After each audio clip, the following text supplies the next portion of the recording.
So Diana and Aaron, thank you so much for participating in this Incubator series. We're really excited to have you here, and I'm really excited to hear the new pitch, Aaron, because it's been a minute, and to meet you, Diana. Just for the people on the call, we are going to do our first town hall on May 22nd in New York City, where we talk about like what Lone Wolves has been up to, what we're thinking for the next 6 to 12 months, and how that affects the community. All good stuff. So we're super excited about that. We're going to do an in-person in New York, probably in Gramercy area, and we're asking if anybody wants to host like a satellite in LA. So if anybody is out in LA and wants to do that, please let me know. But I will hand it over to Achim to talk a little bit about these two companies, and yeah, we'll get into it. Thank you both. Yeah, thank you very much, Lauren. All right. Can't believe it's already the fourth event of this series, Incubator series. For those that haven't joined us or joining us for the first time today, this is like an event series where we bring founders and the community together to really leverage the wealth of knowledge this community can bring to the table. So we invite startups, but also later stage companies here to present on their product and basically formulate an ask. That can be anything from, hey, I'm looking for funding. Do you know someone?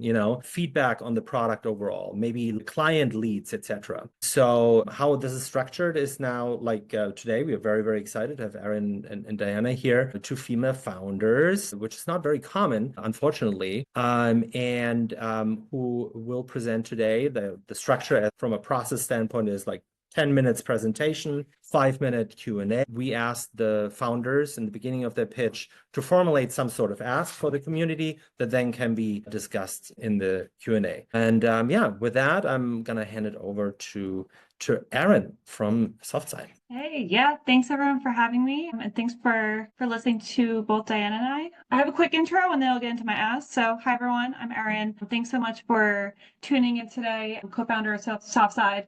Background, I used to work at Wasserman, where I booked upwards of 10,000 shows for 75 music artists. And that's where Diana and I actually met as well. So we go way back. And my ask today here is that we are currently focusing on a few things. We are raising for our pre-seed right now. We are open to strategic advisors where it makes sense. And then we are in the process of onboarding more music artist partners. So any sort of partnership that might make sense as well, we're very open to it. So a little bit about Softside. We make it easy for music artists to license their creative IP to authorize official fan design merchandise. So why the counterfeit market reaches $1 trillion every year, that accounts for 3% of world trade. Most solutions that we found online try to tackle this through cease and desist. We want IP owners to actually monetize it. So just spending a moment on this slide, there are so many headlines about this subject online that we just screenshot all of it, and there's a ton more. So this problem goes beyond counterfeit merch, and it touches into the fan merch space itself. Plus, 66% of Gen Z report actually spending more time with fan-made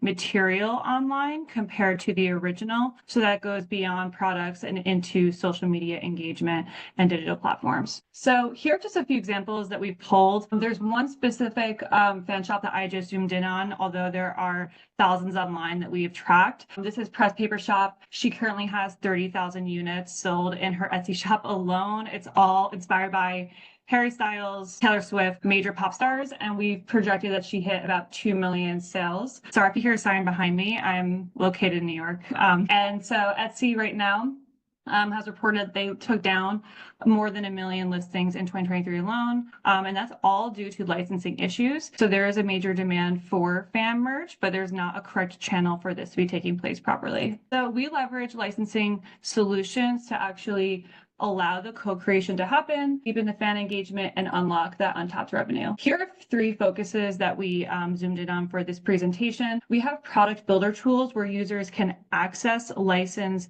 IP so they can design merch that's approved by the authorized IP holder. We have a backend dashboard for the IP holder, so that's music artists and labels, where they can manage the designs, set their prices, control the royalty splits, and communicate with fans. So the music artist is fully in the driver's seat. Nothing is listed in our platform without their approval. We do have a fan merch marketplace, and we are working on integrating into official partnerships outside the platform as well, such as the artist website and music distributors. So our revenue model split, 70% to the music artist, 15% to the fan, 15% to Softside. The 15% to the fan is the minimum. The music artist can opt to increase that if they'd like. We do that because we do not impose a one-size-fits-all for our artists, as we understand that artists have very different ideas on what they want to be paying their fans. We do everything through drop shipping, so we do not handle any inventory. If an artist sells one shirt, we will produce that one shirt and they'll get paid weekly through our Stripe integration. So here's our market opportunity that we're looking at. The fan engagement market is projected to hit 18 billion by 2029. The music merch market is projected to hit 16 billion by 2030. So we're roughly looking at about a 34 billion market. And this is just on music alone. We have had inbound inquiries from other IP across entertainment, such as film. We're looking at sports. Right now, we're really focused on just achieving product market fit within music and then seeing how we can replicate this to other fandoms across entertainment. So here's just a few highlights that we just are looking at a much bigger picture view for you. Over the last 3 months, we've seen more than 400% increase in content uploads. So I'll show a preview in a moment of what those content uploads actually look like. We are taking artists as invite only right now as we iterate the platform and do feature changes. We are doubling the number of clients within the next 2 weeks. And then we have been talking to all 3 major labels, as well as that film client that I just mentioned, to really bring Softside to other entertainment. So a lot of text here. I'll summarize. A lot of our users right now are on Etsy and Redbubble, but they're not welcome there because they get cease and desist. Their shops get pulled down, and it's not made for a fan. They can also buy a birdhouse on Etsy. It's not made for a music fan. Upwork is a little too professional and broad feeling for our fans. And Fanatics, while it's a really cool company, they are focusing right now on music. They do not have co-creation, and there is no personalization or communications between an artist and a fan in a deeper way, which has been the #1 ask from our users. So here are 2 main focuses for our pre-seed funding right now. Again, we took it into a bigger picture view for this presentation. We do have some AI-powered licensing that we will be streamlining into our backend. So that's to make it even quicker for artists who have large amount of submissions into their platform, be able to curate those designs very quickly, filter through appropriate content, and license it very fast. We are looking to boost our distribution by having website integrations. And from a marketing standpoint, we are looking to introduce affiliate link sales through fans to have royalty boosts based off of how many sales they're able to generate. And we are making the fan pages that they are building in their platform more shareable. Right now, it's a lot of back-end views. So here is my LinkedIn if anyone wants to keep talking after this presentation. And I'm also happy to send a demo video to anyone who would like to actually look through the back end. And I'm happy to answer any questions as well. I'm sorry. Oh, here we go. Aaron, thank you so much. Presentation. Any questions, any initial questions from the community? Hey, Hey. this is Amory. How are you? This is Drew. Good to see you, Aaron. Good to see you. I'm on Nicole's computer right now and I just see her icon. But hi, I can see you. I'm curious about, you said that you're onboarding more clients in the next couple of weeks and that you have a little bit of a bottleneck. I'm curious about, like, what is the bottleneck? Is it like a tech solution? Is it the manual process of having to clear IP art, that includes IP? But what would make it easier for you to scale faster? Yeah, so it's a great question. Yeah, so right now we have our MVP is what we're operating on right now, where we do have end-to-end capabilities for an artist to onboard. But there are still some processes that we need to manually help with because it's not entirely automated. Our tech team is still just my co-founder as well as one contractor. So that's why we're raising so that we can actually have a stronger tech team to automate some of those final processes, and then we will be able to have an artist come on and run this fully on their own without our input. So that's really the bottleneck right now, and that's why we're doing it invite only, so that we can take it slowly as we raise, and then we can streamline it for them and they can run it on their own. Yeah, that makes sense. You got to get this right. Like, you can't let merch go out into the world that an artist isn't approved or it's quality. So yeah, thanks. How about, like, from a creative element standpoint, like, are people able to upload their own stuff? How do you have them sign away that they own like the rights to whatever they're uploading or creating? Yeah, so we've hosted like tens of dozens of focus groups of fans to ask how they would like to get their work in front of a music artist. So we've boiled it down to two options. Right now, the first option is that they can create a creative portfolio in our platform. That's where most of our fans do tend to gravitate. And that's examples of past artwork that they've made to really show who they are as both a creative and a music fan. So right now it includes the photos that the images that they've designed. We're going to be doing a Spotify integration to have extra data captures. And essentially what they can do is they can send that portfolio to the music artist, and that alleviates any concern around spec work. So it's saying, hey, here's how I've created artwork. If you like what you see, then we can work in the app together where all the licensing is taken care of, all the approvals, the creation deadline, everything's taken care of in the app. And that really is something that more elevated designers and freelancers have really appreciated. We do have the second option, which is the more traditional merch builder. So that's where they can select the pre-filtered blanks that the artist has approved. They can drop in their IP that they've created. They can download trademarks from the artist if they want to include it in their design, and then they submit it to the artist. So that's a little bit more for hobbyist designers who perhaps have like a very specific idea. In terms of your second question on ownership, as soon as a fan's work is approved, whether it's the portfolio or the merch template, they are automatically sent an IP transfer agreement. So it transfers the rights to the music artist. They own the IP, but we do have contingencies with that. So everything needs to stay in Softside. So there's no surprises. If a music artist wants to take something offline, we do have offline options with the fan, but they're fully in the loop the entire process so that they're adequately compensated. Very cool. Thank you. Yeah, thanks. I have a question as it relates to the revenue share. So the creator gets 15%, if I recall correctly. A minimum, yeah. Yeah. So how does that work in terms of compensation and the perpetuity about it? Like, is there a limit on, like, so if I'm like a very big fan of an artist, I create something that is getting approved, it gets some like uptick, and probably some of these items, is there a limit to it as which I can receive the 15%, i.e. like, is there a cap on the volume? Or if this is going to be an amazing like a piece and will be sold until like in the next 5 to 10 years, will I continue to receive a piece of that royalty? Yep, there's no timeline limit on the royalties, so it is in perpetuity. But the artist can decide when they want to remove an item, and vice versa. The same thing with the fan; they can request for their item to be removed as well if, for whatever reason, they no longer want it listed. But as long as it's listed in Softside, they are paid royalties with each sale. Yeah, very interesting. Like, what type of fan typically? Obviously, it's probably the wonderful word super fan, whatever that means. But like what type of fan, or like what type of person typically does that? Like who is really engaging in it? Is it a fan that has like the ambition to kind of make some cash, or like what kind of really intentions are there mainly by the main customer? Yeah, we've seen kind of like two different types of users in our platform. So one would be that super fan trope that you just mentioned, where they're just massive fans. Maybe they have some experience with Canva, so it's a little bit more hobbyist, but they just are really trying to get involved however they can. So because of that type of user who might not actually be making a design that the artist wants to go with, but they want to be involved, we're creating other features in the platform to have them involved with the deciding process, other types of elements of the merchandising experience beyond just designing. And then the other type of user that we have most commonly seen are graphic designers and freelancers who just happen to have amazing music sense. So they're big music fans. They do this usually either for a living or on the side. They have Etsy shops, they have Redbubble shops, they're on TikTok, and their shops are being pulled down. So a lot of them then build their own Shopify, but then they're losing that in-app marketing that they typically used to get from Etsy. So we do see a range of types of users, but the common thing is that they want to be more involved, and they also want better merch. So we've had some users tell us that they actually don't know how to design, but they complain about the types of merch and they just want to get involved to see better quality designs. Good, yeah. Thank you very much. One other question. Sorry.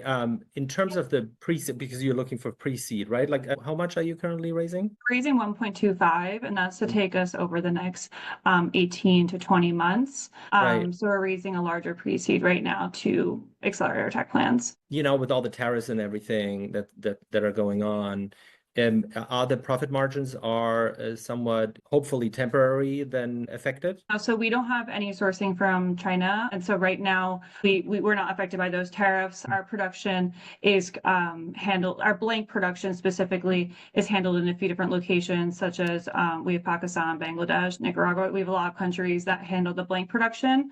And then the actual fulfillment itself, whenever there's an order that's taking place from the customer, our partner decides on which fulfillment center is closest to that customer. So it typically gets produced either in their country or in a neighboring, like European country, for example, for European orders. So for example, we just had an order from Japan the other day. It was fulfilled in our Japanese fulfillment. As of right now, we haven't been affected by the tariffs, but we are keeping an eye on it. Okay, great. Yeah. And like it's obviously it's global. Where would you say like the split US versus Europe versus Asia? Yep. So everything is the same in terms of the royalties. It's the same rate, but we do everything's in the US dollar on the platform. But then with Stripe, we can pay out in the currency of their choice. Okay.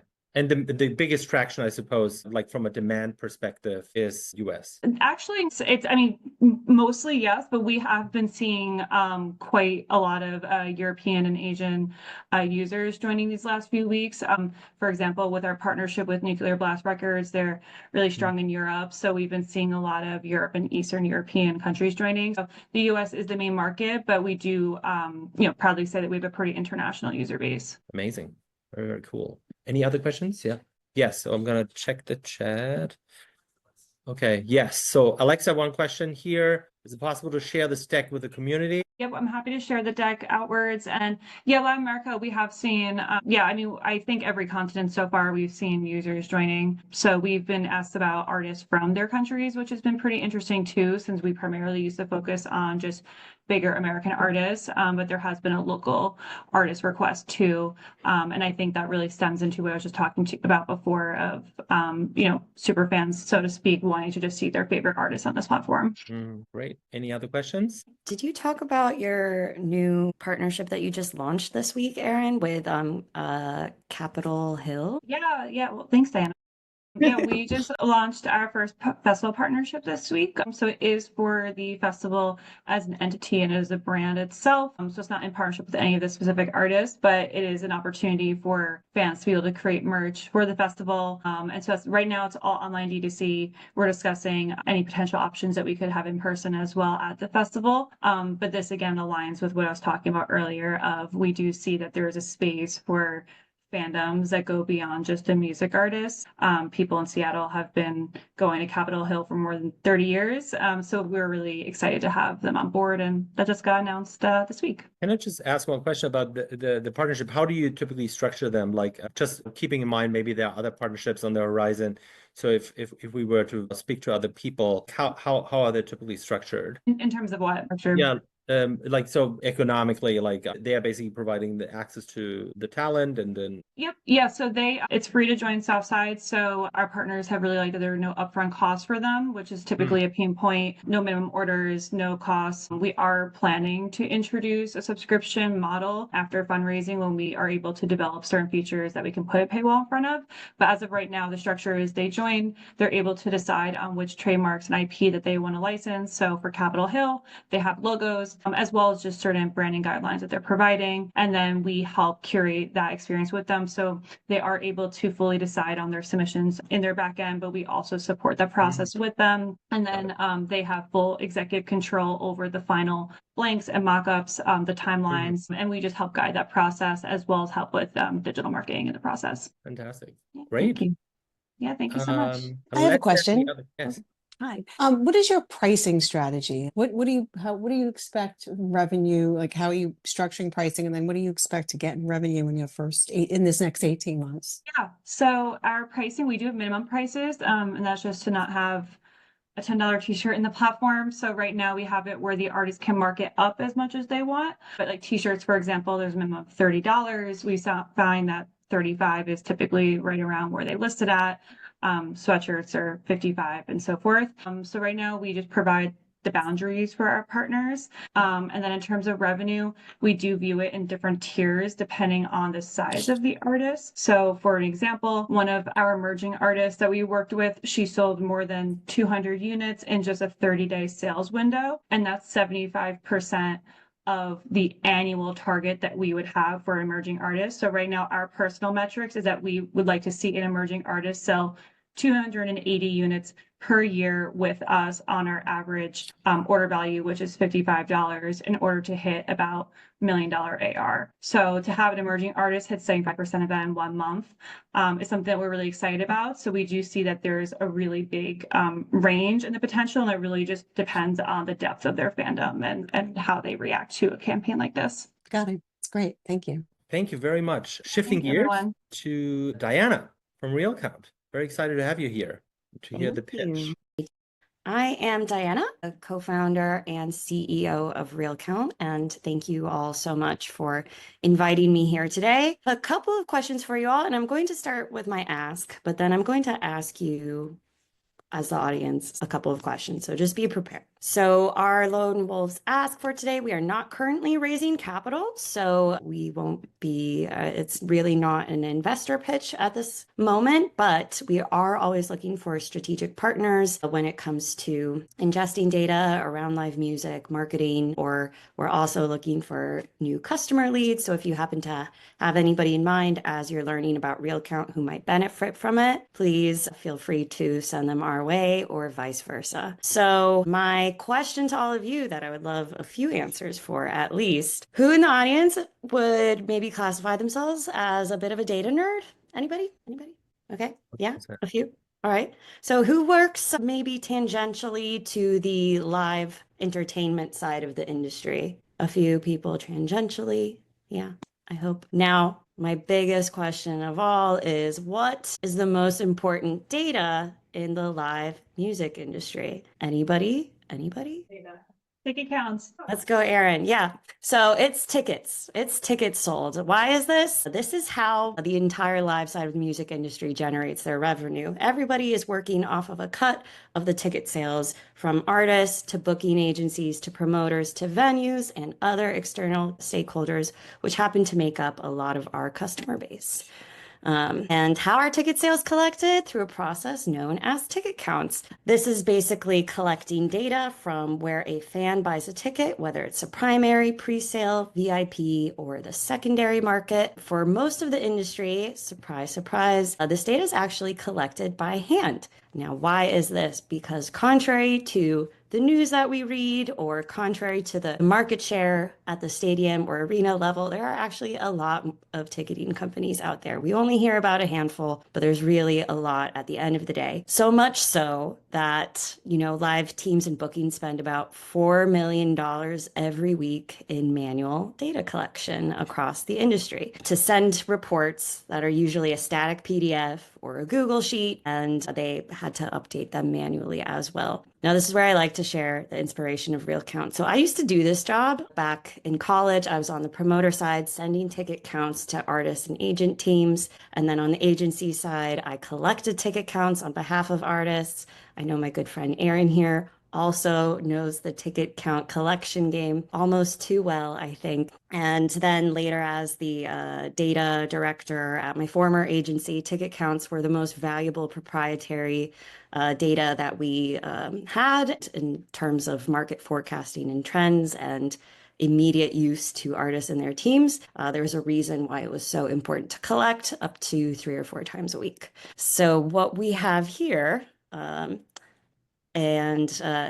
when COVID happened, we lost a lot of the staff that had collected ticket counts, and that's where the seed of RealCount was born. And now here we are a couple years later. And here's where I'd like to talk about our RealCount solution. So here where we're at is we ingest data from about 170 different ticketing companies globally across 40 different countries for thousands of artists across thousands of venues, and collect this data not only for booking agencies, but management teams, for for artists themselves, for venues and promoters. What I'd love to focus on today is not just the artist side of the equation, but I'd like to introduce a little bit more on the promoter and venue side, as that is what we have just are coming out of beta for at this moment. So at the heart of it all, if you're booking, if you're selling tickets across multiple different platforms, RealCount is probably a good solution for you. So how do we do it? I'll get into a little bit more detail here, but number one is we automate. We upload shows automatically, and then we collect data automatically.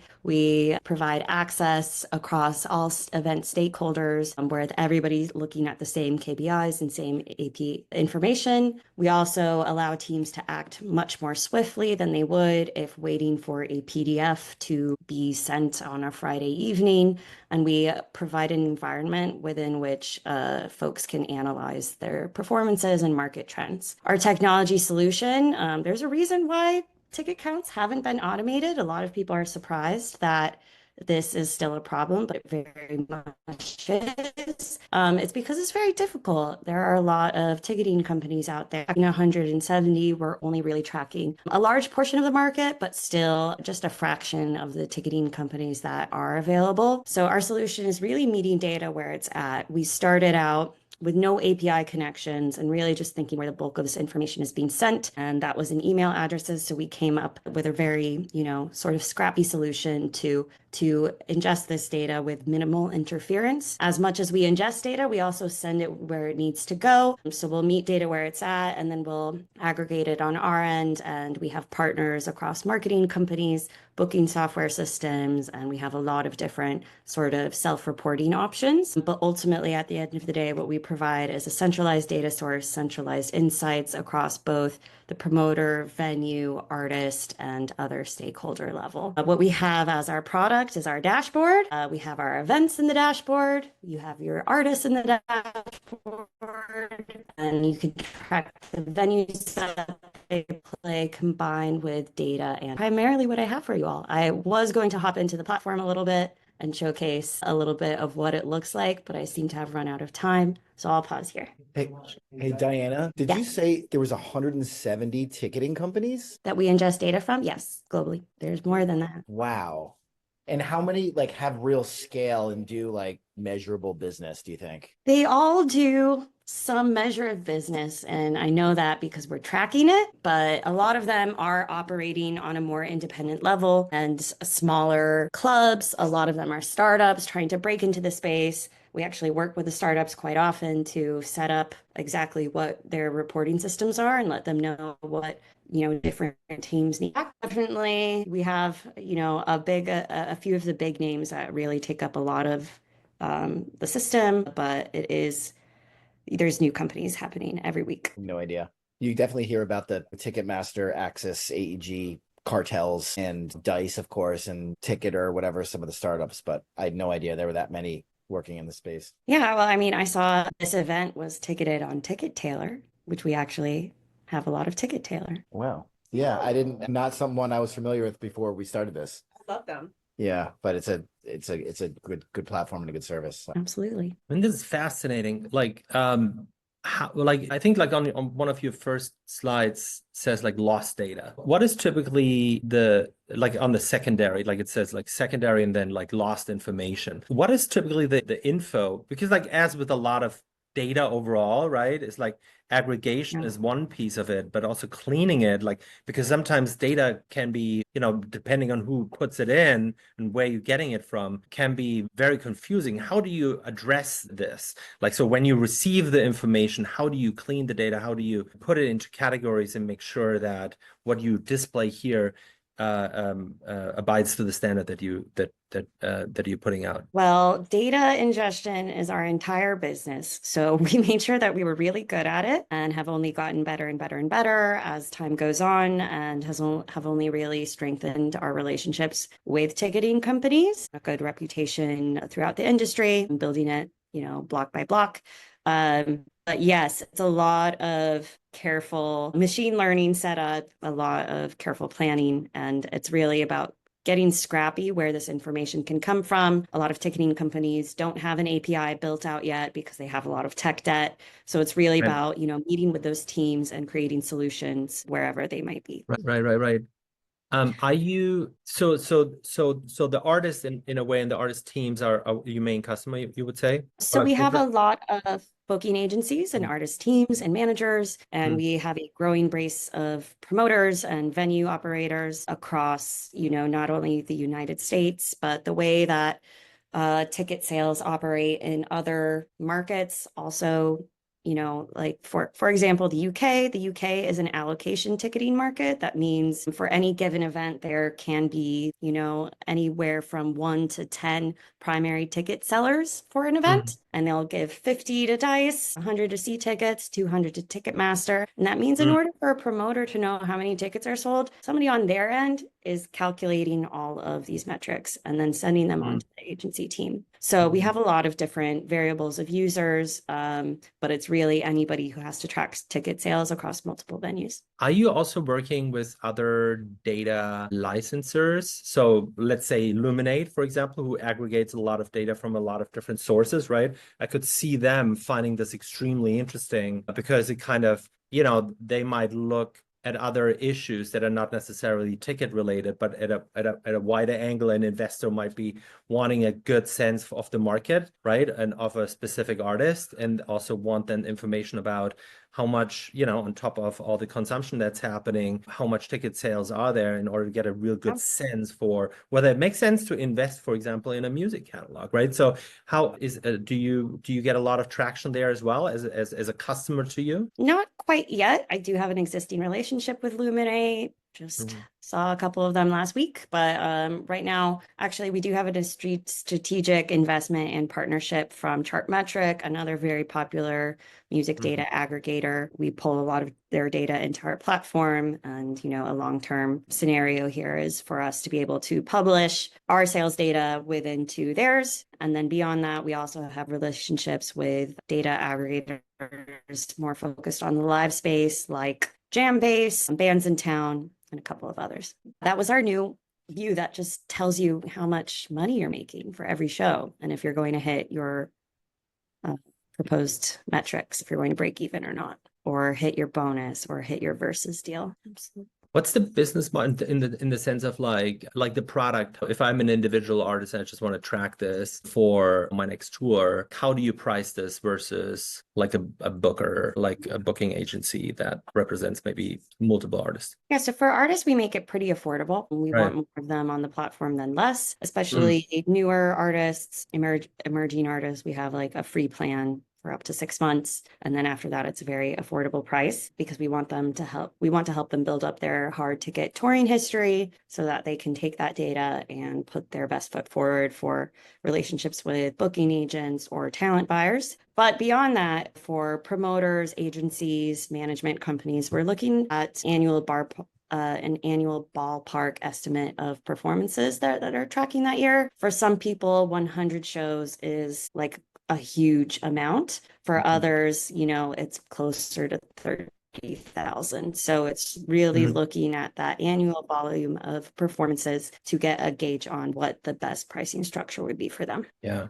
awesome. Wonderful. Any other questions from you guys or anyone in the chat? Nope. Well, thank you so much to both of you. Really insightful. I know that, Diana, you specifically also said like you're looking for strategic partners, right? Like obviously it's a big community. Like if we could make a contact through the community, what would be your first priority? Like if you get a call tomorrow that can help you with something, what would that be? Customers. Okay. Yeah. So Yes. artists, booking agencies, promoters, venues, pretty much anywhere globally. Okay. Great. Cool. Keep eyes and ears open for you. Thank you so much, both. That concludes our presentations, but we're going to hand it over to our very own Drew to give us a little bit of a industry recap of what's going on right now. Yeah, thank you so much, Aaron and Diana. Super compelling pitches and two startups that I've tracked music tech startups, partly for my pieces for Billboard, partly for my investment group, and it's almost 700 now. And I think you two have a really compelling and some of the ones that definitely stand out. So keep up the good work. So we talked about merch. Let's talk about streaming recorded music. And in this hour, we will have covered the entire industry. One of the things that I get asked most about when I do, I spend a lot of my time advising private equity and VCs on the music space. One of the things I get asked most about is how the money flows with streaming. And I realize that not a lot of people have a good understanding of where the money goes from a subscriber or an ad-supported user of streaming. So I thought I'd just give like a quick 8-minute rundown on the different deals that happen in the industry and where the money's going. So the first one I want to start with is a major label artist. They've recouped on their recording deal. Historically, this was, most of the commercial recorded music business was a major label artist, and most of them at some point recouped. So the first chunk that goes somewhere is the DSP cut. It's 30%. That's the only number in this figure that doesn't change. It's standard across DSPs and their agreements with rights holders that they take 30% off the top.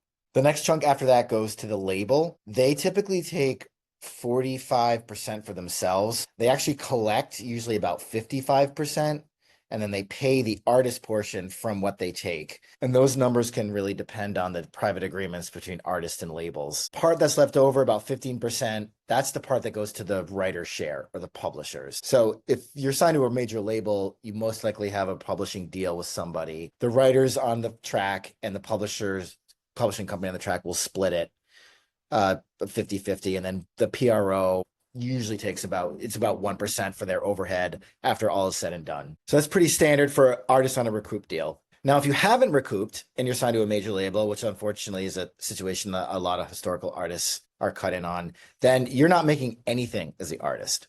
The DSP still takes their 30% overhead. The label keeps all 55% of the revenue they're entitled to based on their private agreements between the DSP and their label. And then the same revenue situation applies on the publishing side. The writer of the song or writers will split about 7% of that percentage. The publishing company will take about 7%.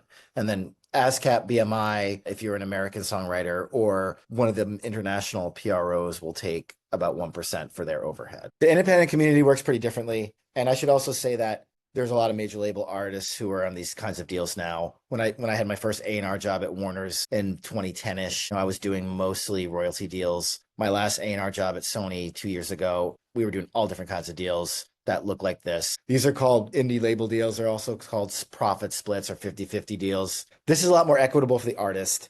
So the DSP cut is still 30%. That doesn't change.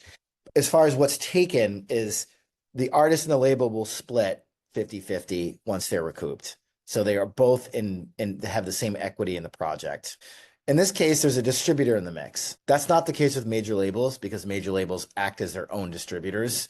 An indie label does not act as their own distributor. So a distributor is going to take 15% of the pie.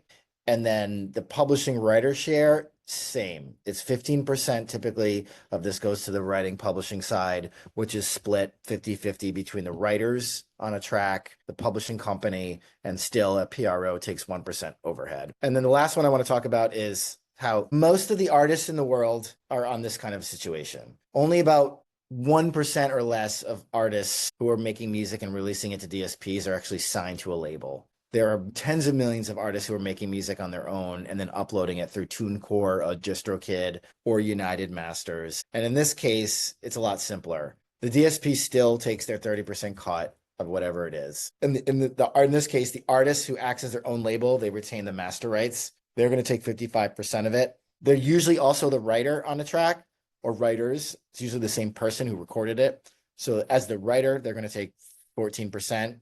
And then if they are signed up with a PRO, and everyone who's releasing music should sign up with a PRO, the PRO still is going to take 1% overhead. So that's like pretty much like back of the envelope map. A lot of this stuff can really change based on private agreements. So it can look all over the place, but that's pretty much how the revenue breaks out with streaming.